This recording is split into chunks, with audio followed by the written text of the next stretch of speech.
할렐루야. 9월 4일 수요일 새벽 기도를 시작하겠습니다. 사도신경으로 우리의 신앙을 고백합니다. 나는 전능하신 아버지 하나님 천지의 창조주를 믿습니다. 나는 그의 유일하신 아들 우리 주 예수 그리스도를 믿습니다. 그는 성령으로 잉태되어 동정녀 마리아에게서 나시고 본디오 빌라도에게 고난을 받아 십자가에 못 박혀 죽으시고 장사된 지 사흘 만에 죽은 자 가운데서 다시 살아나셨으며 하늘에 오르시어 전능하신 아버지 하나님 우편에 앉아 계시다가 거기로부터 살아있는 자와 죽은 자를 심판하러 오십니다. 나는 성령을 믿으며 거룩한 공교회와 성도의 교제와 죄를 용서받는 것과 몸의 부활과 영생을 믿습니다. 아멘. 찬송가 569장 찬양하시겠습니다. 찬송가 569장입니다.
느헤미야 2장 11절에서 20절까지 말씀입니다.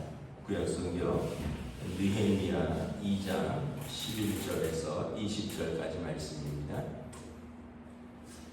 다 찾으신 줄 알고 저와 여러분들이 한 절씩 교도하겠습니다. 내가 예루살렘에 이르러 머무른 지 사흘 만에 하나님께서 예루살렘을 위해 무엇을 할 것인지 내 마음에 주신 것을 내가 아무에게도 말하지 아니하고 밤에 일어나 몇몇 사람과 함께 나갈새 내가 탄 짐승 외에는 다른 짐승이 없더라. 그 밤에 골짜기 문으로 나가서 용정으로 분문에 이르는 동안에 보니 예루살렘 성벽이 다 무너졌고 성문은 불탔더라. 앞으로 나아가 세문과 왕의 곳에 이르러서는 한 짐승이 지나갈 곳이 없느니라. 그 밤에 시내를 따라 올라가서 성벽을 살펴본 후에 돌아와서 골짜기 문으로 돌아왔으니 방백으로 내가 어디 갔었으며 무엇을 하였는지 알지 못하였고 나도 그를 유다 사람들에게나 제사장들에게나 귀족들에게나 방백들에게나 그 외에 일하는 자들에게 알리지 아니하나라. 후에 그들에게 이르기를 우리가 당한 곤경은 너희도 보고 있는 바라. 예루살렘이 황폐하고 성문이 불탔으니 자 예루살렘 성을 건축하여 다시 수치를 당하지 말자 하고 그들에게 이르되 하나님의 선한 손이 나를 도우신 이유와 왕에게 이런 말씀을 전하였더니 그들의 말에 일어나 건축하자 하고 모두 힘을 내어 이 선한 일을 하려 하매 호론 사람 산발락과 종이었던 암몬 사람 도비아와 아라비아 사람 게셈이 이 말을 듣고 우리를 업신여기고 우리를 비웃어 이르되 너희가 하는 일이 무엇이냐 너희가 왕을 배반하고자 하느냐 하기로 내가 그들에게 대답하여 이르되 하늘의 하나님이 우리를 형통하게 하시리니 그의 종들인 우리가 일어나 건축하려니와 오직 너희에게는 예루살렘에서 아무 기업도 없고 권리도 없고 기억되는 바도 하리니라. 아멘. 할렐루야. 네, 오늘도 또 우리에게 새날을 주셨습니다. 하나님께서 은혜와 평강으로 함께하여 주시기를 축복합니다. 요즘 보면 아침 저녁에 선선하네요. 그래서 우리가 아유 그렇게 덥다 했는데 또 계절이 바뀌는 걸 또 몸으로 실감할 수 있습니다. 그래서 하나님께서 이 또 우주 만물과 또 우리 모든 것을 다스리신다는 것을 우리가 이렇게 변함없이 계절이 바뀌고 또 낮과 밤이 이렇게 시작되는 걸 보면서 우리가 안 된다고 안 되는 것도 아니고 우리가 된다고 되는 것도 아니고 하나님의 뜻 가운데 이렇게 이 세상이 움직이는가 하는 것을 볼 수가 있죠. 오늘 말씀에 보면 이제 느헤미야가 식민지 유다의 총독으로 부임을 했습니다. 원래는 그 페르시아 왕의 술 맡은 관원장이라고 했습니다. 그런데 느헤미야가 히브리 사람인데 바사 왕이 그의 소원과 또 하나님께서 그의 기도를 들으시고 이제 그를 자기 땅의 총독으로 부임을 하게 된 것입니다. 그러니까 우리가 이렇게 보면 그런 거죠. 중앙 정부에 있다가 지방자치단체 장으로 가듯이 때로는 중앙 정부에도 있고 때로는 지방자치단체 갈 수도 있고 인사권자는 여기서는 왕이니까 자기 고향에 근데 무려 1000km나 떨어져 있지만 자기 나라 자기 고향의 총독으로 오게 된 것입니다. 와서 11절에 보면 사흘 만에 내가 예루살렘을 위해서 무엇을 할 것인지 하나님께서 내 마음에 주신 것을 아무도 말하지 아니하고 밤에 몇몇 사람과 함께 성을 쭉 돌아봅니다. 13절에 보면 골짜기 문으로 나가서 이제 좀 남서쪽인데 용정으로 분문에 이르는 동안 이제 이 용정은 남동쪽입니다. 그러니까 남서쪽으로 나가서 반대쪽으로 남동쪽으로 이제 들어오는데 이 분문은 흔히 말하는 그 말 그대로 분뇨들을 내다버리는 문입니다. 그러니까 이제 잘 출입하지 않는 그런 문이죠.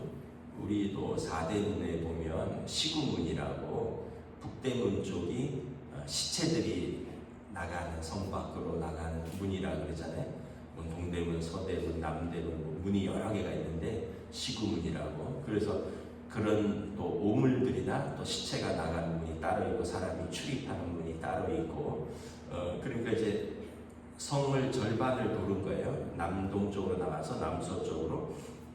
그리고 다시 앞으로 나아가 샘문과 왕의 못에 이르러서는 샘문과 왕의 못은 그 히스기야 왕이 그 아수르의 사네립이 공격 때 팠던 실로암과 연결되는 그 샘문, 샘이 나는 못입니다. 왕의 이제 그 판 문인데, 그러니까 다시 말하면 성벽을 한 바퀴 말을 타고 밤에 싹 돌았다는 거죠.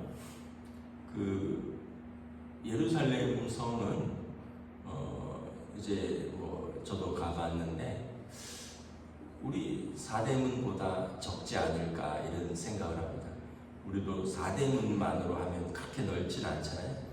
뭐 제가 알기로 우리가 숭례문이 남대문이고 동대문은 알고 있고 서대문은 삼성 강북병원 쪽이 그쪽이 서대문이고 이제 북대문은 저쪽 위에 그 정확하게 위치가 기억이 안 나는데 약간 저쪽 북쪽으로 있습니다. 근데 그 문이 이렇게 뭐 여러 개가 있죠. 7, 8개가 있는데 거기를 이제 말 타고 돌면 아마 밤에 이렇게 한 몇 시간이면 돌 수 있을 걸로 보입니다. 여기 보면 이 느헤미야의 리더십을 볼 수가 있습니다. 첫째는 뭐 이렇게 말이 앞서고 이렇게 크게 카리스마를 내세우는 지도자가 아니라 조용히 또 어떤 설득하고 어떤 내실을 따지는 지도자다라는 걸 볼 수 있어요. 여기 보면 12절에 하나님께서 예루살렘을 위해 무엇을 할까? 내 마음에 주신 것을 내가 아무에게도 말하지 아니하고 그러니까 사람에게 신중하고 하나님께서 내 마음에 주신 것을 하나하나 차근차근 밟아가는 것을 볼 수 있습니다. 지도자의 유형들이 있죠. 어떤 분은 나를 따르라 이러면서 막 지르는 사람들이 있습니다. 또 뭐 그게 또 원동력이 돼서 사람들이 따라가기도 하고요. 근데 느헤미야는 그렇지 않다는 거예요. 하나님께서 내게 말씀하셨습니다라고도 하지 않아요. 어제도 성경 공부하다 그런 이야기를 나왔는데 하나님께서 모세에게는 직접 말씀을 하셨고 그 말씀을 입에 넣어주셨지만 성경에 보면 하나님께서 직접 말씀하신 사람이 많지 않아요. 그런데 오늘날에도 좀 우려스러운 것은 많은 사람들이 하나님께서 내게 말씀하셨다고 이렇게 이야기를 하는 경우가 있다는 거죠. 특별히 좀 선교단체라든가 좀 다른 교단 이야기에서 미안하긴 한데 좀 순복음 계통 이런 은사주의 쪽에서 하나님께서 내게 말씀하셨다고 뭐 그러면서 예언을 하기도 하고 뭐 이러기도 하는데 여러분 태어나서 지금까지 하나님께서 여러분들에게 말씀하신 거 직접 들어보신 분 있으신가요? 저는 한 번도 없어요. 어떻게 표현하는 것이 좀 더 옳으냐면 하나님께서 내 마음에 이러한 마음을 주셨습니다. 이것이 좀 더 옳은 표현일 것 같습니다. 모르죠. 또 하나님께서 직접 말씀하셨을 수도 있으니까 함부로 얘기할 수 없지만 성경에 보면 모세를 따르던 나중에 모세에게 대항해서 아론과 미리암 또 모세의 그 리더십의 고라자손과 많은 사람들이 일어났는데 하나님께서 싹 정리를 해주시죠. 내가 다른 사람들에게는 꿈과 환상으로 내 뜻을 보여주지만 모세에게는 내가 얼굴과 얼굴을 맞대고 내가 직접 이야기하는 사이다. 모세 외에는 누구하고도 얘기하지 않았다는 거예요. 하나님이 싹 정리를 해주십니다. 왜냐하면 다른 그때 고라 자손과 이 사람들도 레위 지파 쪽인데 막 모세에게 대항을 하고 나중에 미리암도 모세에게 누이라고 막 그런데 하나님께서 싹 정리를 해주십니다. 내가 언제 너희랑 이야기한 적이 있느냐? 내 종 모세와는 내가 얼굴과 얼굴을 맞대고 내가 입에서 입으로 말씀을 주는 사이다. face to face, mouth to mouth. 직접적으로 모세와 너희들은 다르다는 차원이. 근데 우리가 모세인가요? 하나님께서 나에게 말씀하셨습니다. 이렇게 쉽게 이야기하는 거 굉장히 조심해야 된다. 오늘 느헤미야처럼 하나님께서 예루살렘을 위해 무엇을 할 것인가 내 마음에 주신 것이 있다. 이렇게 말하는 것이 좀 더 우리가 겸손한 표현이고 이것이 좀 더 신앙적인 표현이 아닐까 이렇게 생각합니다. 왜냐하면 하나님 그리스도께서 그렇게 말씀하셨습니다. 다른 사람이 안 하면 다른 사람은 하나님의 뜻을 거역하는 사람이고 그렇게 하나님께서 나에게 말씀하셨는데 내가 못하면 나는 하나님의 뜻을 저버린 사람이 되는 거고 그래서 하나님의 이름을 망령되이 일컫지 않도록 우리는 항상 조심해야 돼요. 하나님 내 마음에 이런 마음을 주셨습니다.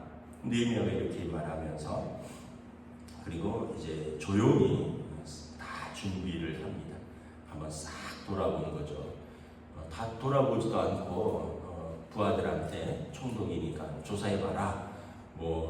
그리고 또 여기 보면 이제 반대 세력들이 있는데 이걸 막 떠들썩하게 공론화해서 반대 세력들이 준비할 시간을 주는 게 아니라 조용히 자신이 직접 눈으로 다 이렇게 찾아봅니다.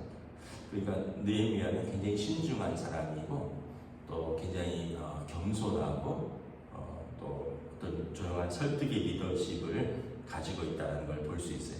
막 말을 떠벌리고 이거 할 것처럼 다 해놓고 안 하고 이런 지도자도 있고 이런 사람도 있는데 우리가 그런 사람들을 떠벌이라 그러고 허풍쟁이라 그러고 근데 느헤미야는 아주 신중한 사람이라는 것을 알 수 있죠.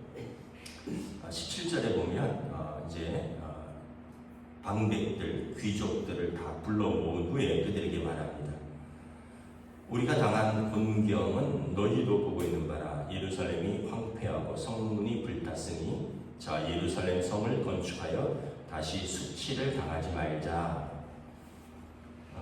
사람들이 이제 오랫동안 익숙해지면 황폐하고 성문이 불타고 무너져도 그냥 익숙하게 거기서 사는 거예요. 이걸 수리하고 건축하고 그리고 이렇게 무너진 데서 사는 것이 부끄럽다라는 생각을 안 한다는 거죠. 왜냐하면 이게 너무 오래되고 익숙해져 있다는 거예요.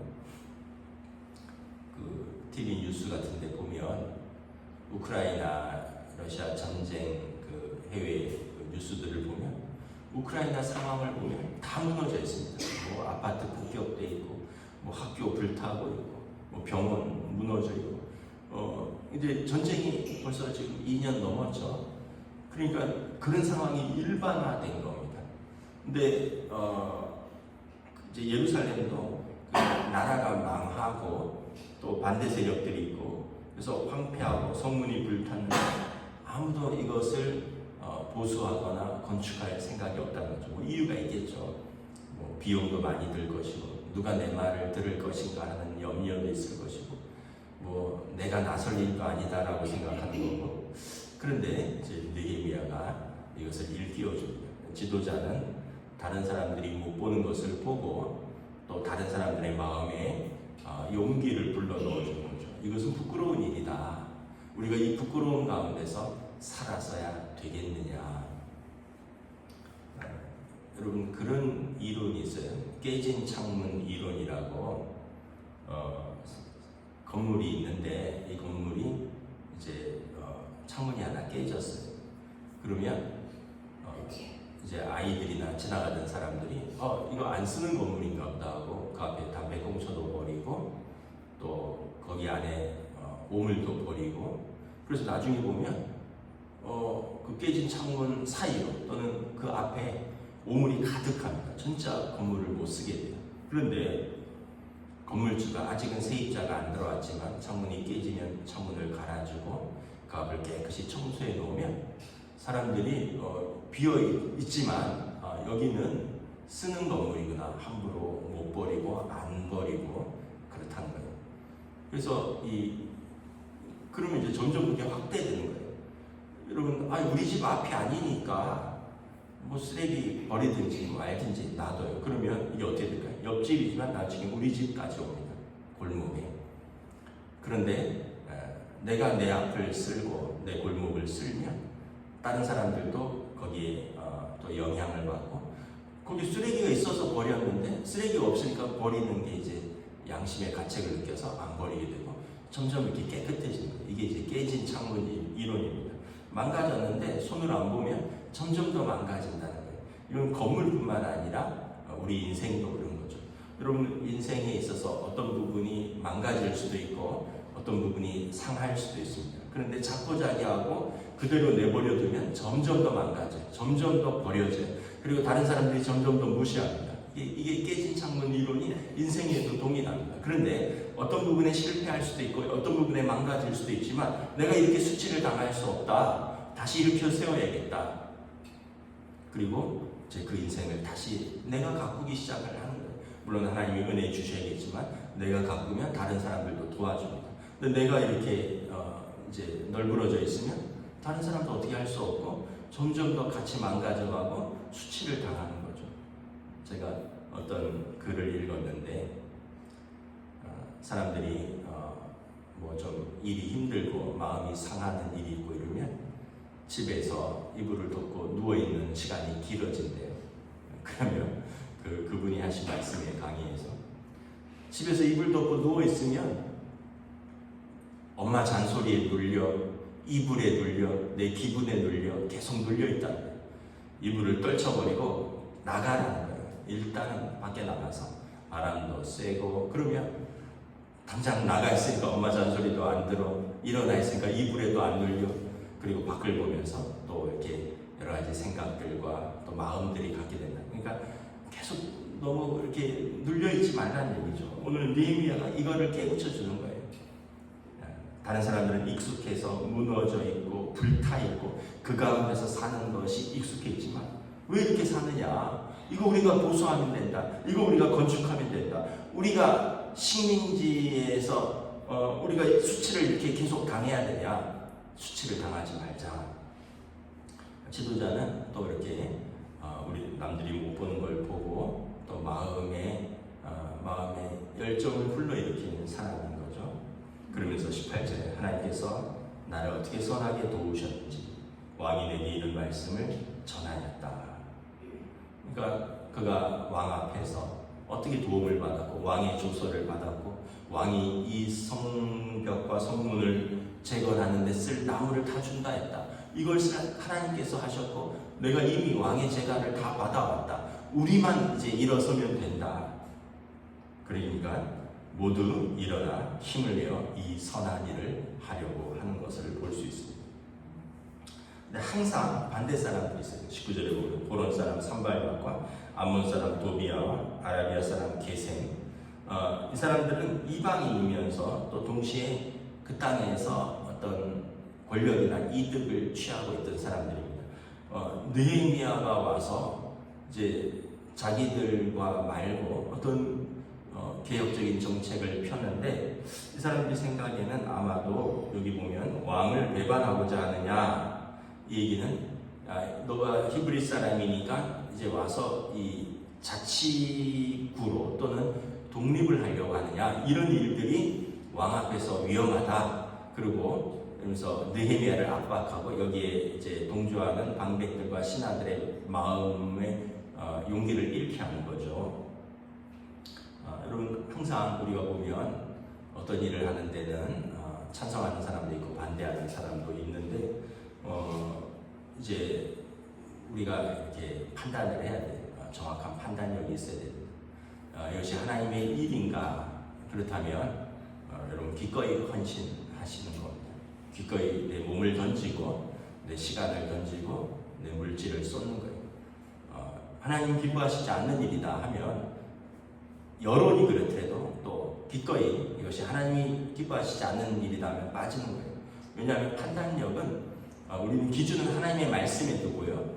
여론이 아니라 하나님의 말씀, 그리고 내가 결정하는 겁니다. 다른 사람들이 하자, 이건 나중에 아무런 평가에서 도움이 안 됩니다. 여러분 법정에 서보세요. 저도 법정에 서본 일은 없지만 뭐 이런저런 드라마 같은 데 보세요. 친구 따라 했습니다. 친구랑 어울려서 그랬습니다. 너도 어쨌든 한 거다, 이렇게 되는 거예요. 올바른 판단력이죠. 하나님 앞에 섰을 때 그때 그 상황에 내가 휩쓸렸습니다. 그런 것이 전혀 통하지 않는다. 우리의 기준은 하나님의 말씀이고 내가 결정하는 거다. 이것이 하나님 앞에서 옳은 일인가, 하나님 앞에서 그런 일인가 선택을 하는 거죠. 근데 옳은 일인데도 미적미적되는 사람이 있어요. 이렇게 끼어들면 나중에 보면 성벽을 건축을 하는데 다 들어갑니다. 자기 시간이 들어가고요, 또 자기 노력이 들어가고요, 반대 사람들 때문에 밤새서도 성벽을 건축하고, 이게 60 며칠 만에 성벽을 완전히 재건하는데 낮과 밤으로 교대로 하고, 높은 사람부터 낮은 사람까지 다 자기 몫이 있고요. 그리고 적들이 올까봐 한 손에는 방패를 들고 칼을 차고 허리에 차고 한 손으로는 벽돌을 나릅니다. 보통 어려운 일이 아니라는 거죠. 근데 이제 사람들이 어떤 일을 할 때 이런 것들을 싫어해요. 힘들잖아. 사람들이 힘들어서 싫고, 거기에 내 시간이 들어가잖아. 자기 시간 아껴서 싫고, 거기에 돈 들어가잖아. 내 돈 아껴야 되니까 또 싫고. 근데 여러분, 여기 보면 중요한 말씀이 있어요. 너희가 참여하지 않는다면 너희에게 아무 기업도 없고 권리도 없고 기업되는 바도 없다 하리라. 20절 말씀입니다. 여러분, 우리가 수고하지 않으면 우리가 기업되지도 않고 우리 목도 없고 상급도 없다라는 거예요. 여러분, 수고하지 않았는데 무슨 상급이 있겠습니까? 여러분, 우리가 함께 수고하지 않았는데 어떻게 기업되겠습니까? 근데 그런 사람들이 있다는 거죠. 너희 참여하지 않아도 된다. 대신 너희에게는 분명히 경고한다. 아무 기업도 없고 권리도 없고 기업되는 바도 없다 하리라. 그러나 참여하는 자들에게는 그 영광에, 그 기쁨에 너희가 참여할 것이다. 그래서 여러분, 그 옛날에 나온 책인데, 스티브 코비 박사의 성공하는 사람들의 7가지 법칙이라는 책이 있어요. 7가지 제가 다 기억이 안 나는데, 제가 첫 번째랑 7번째가 기억이 나는데, 첫 번째가 뭐냐면 주도적으로 하래요. 할 거면 주도적으로 해라. 끌려서 하지 말고, 안 하려고 그랬는데 그냥 누가 하자 그러니까 이렇게 하면 자기 몫이 없어요. 나중에 권리도 없고 기업되는 거. 하기로 마음 먹었으면 제가 하겠습니다. 앞장서서 하라는 거예요. 그러면 사람들이 마음에 감동을 주고, 또 그 일이 이루어졌을 때 사람들이 기억하고. 성공하는 사람들의 7가지 법칙이, 첫 번째 법칙이 주도적으로 하라. 마지막에 7번째인가 그게 뭐냐면 내면의 음성을 들으랍니다. 내가 이제 그걸 기도로 연결시키면, 기도하는 사람들은 하나님께서 주신 마음에 귀 기울이라. 성령의 음성에 민감하게 반응하라. 제가 다른 것은 잘 오래돼서 기억이 안 나는데, 여러분, 이왕할 거 기꺼이 하시고 즐겁게 하시고 자원하게 하시고, 맨날 빼면 어떻게 돼? 그냥 그 상태는 없는 거예요. 근데 이왕 수고할 거 앞장서서 하시면 하나님도 기억하시고 사람들도 기억하고, 저 일에 있어서 저 사람이 참 수고 많이 했다. 이 사람들이 1차적으로는 지도자입니다. 집에서 아버지 어머니가 집에 무슨 일이 있으면 아빠는 돈을 대고 몸을 쓰고, 엄마는 가족들의 마음을 챙기고 가족들을 격려하고 그러면서 앞장서고, 그리고 자녀들은 따라오는 건데, 일이 있는데 아빠 엄마도 내몰라라 하고, 야 니들이 알아서 한번 해봐라, 이럴 거리 뭐가 되겠습니까? 앞장서는. 그리고 교회에서는 어떤 사람들일까요? 직분을 받은 분들입니다. 하나님 앞에서 귀한 직분을 받았으면 이것이 하나님 앞에서 옳은 일이고 교회를 위한 일이고 성도를 섬기는 일이라면 기꺼이 앞장서서 하는 거예요. 내가 뭐 장로 되려고 장로 됐냐? 나를 왜 권사로 뽑아서 나한테 이런 짐을 지우냐? 이러면은 참 하나님도 섭섭하고 같이 일하는 사람들도 힘 빠지고 본인도 그 직분에 대해서 내세울 게 아무것도 없게 되고, 우리는 하나님 앞에서, 사람들 앞에서 어떤 사람인가, 니게미야가 어떤 지도자고 어떤 사람이고 어떻게 사람들을 격려하는지 이렇게 보여주는 것을 바라봅니다. 말씀을 정리하겠습니다. 여러분, 우리는 우리의 삶의 자리를 이렇게 아름답게 가꾸는 청지기적 사명을 받았습니다. 하나님께서 우리 창세기에 보면 너희가 하나님이 다스려라. 우리에게 모든 걸 주셨잖아요. 우리에게 주신 부분을 아름답게 갖고 가야 됩니다. 여러분들의 가정을 여러분들이 아름답게 갖고 가십시오. 그리고 우리들의 교회는 또 우리들이 아름답게 갖고 가는 거예요. 그리고 이 땅과 이 나라와 이 민족은 또 우리들이 기도하면서 섬기고 또 감당할 것은 감당하는 것입니다. 그때 하나님께서 우리 가운데 도우실 줄 믿습니다. 기도하겠습니다. 하나님의 은혜를 감사합니다. 참으로 오랫동안 예루살렘 성벽이 무너지고 황폐하고 성문이 불탔으나 사람들은 이것이 수치 가운데 있는 줄도 모르고 이것을 재건할 힘도 잃고 그리고 그 가운데서 무능력하게 무기력하게 살아가는 것을 바라봅니다. 그러나 느헤미야가 하나님께서 주신 그 마음을 가지고 총독으로 부임하여 3일 만에 모든 것을 돌아보고 모든 방백들을 불러 모아서 우리가 이것을 건축하여 우리가 수치를 면하자. 하나님께서 우리를 지금까지 인도하셨고 우리는 하나님의 백성이고 이 예루살렘 성은 거룩한 하나님의 도성이 아니냐. 이 시온산에 하나님의 이 성벽을 우리가 재건하자. 그리고 이제 이 일을 시작하는 것을 바라봅니다. 한 사람의 기도, 한 사람의 헌신, 한 사람의 격려가 참으로 나라를 움직이고 성을 움직이며 사람들을 움직이는 것을 바라봅니다. 우리 주어진 삶의 자리에서 또 우리의 지도자들을 위하여 기도하고 또 내가 서 있는 곳에서 내가 또 감당해야 할 부분들 우리 가정에서 또 우리 교회에서 이 땅과 이 민족 가운데서 우리가 외면하지 아니하고 그 책임을 방기하지 아니하고 하나님께서 주신 사명을 힘있게 힘써서 감당하며 하나님이 주신 그 면류관을 바라보며 오늘도 믿음으로 담대하게 나아가는 주의 백성들로 인도하여 주시옵소서. 감사를 드리오며 우리 주 예수 그리스도 이름으로 기도드리오나이다. 아멘. 하늘에 계신 우리 아버지의 이름을 거룩하게 하시며 아버지의 나라가 오게 하시며 아버지의 뜻이 하늘에서와 같이 땅에서도 이루어지게 하소서. 오늘 우리에게 일용할 양식을 주시고 우리가 우리에게 잘못한 사람을 용서하여 주는 것 같이 우리 죄를 용서하여 주시고 우리를 시험에 빠지지 않게 하시고 악에서 구하소서. 나라와 권능과 영광이 영원히 아버지의 것입니다.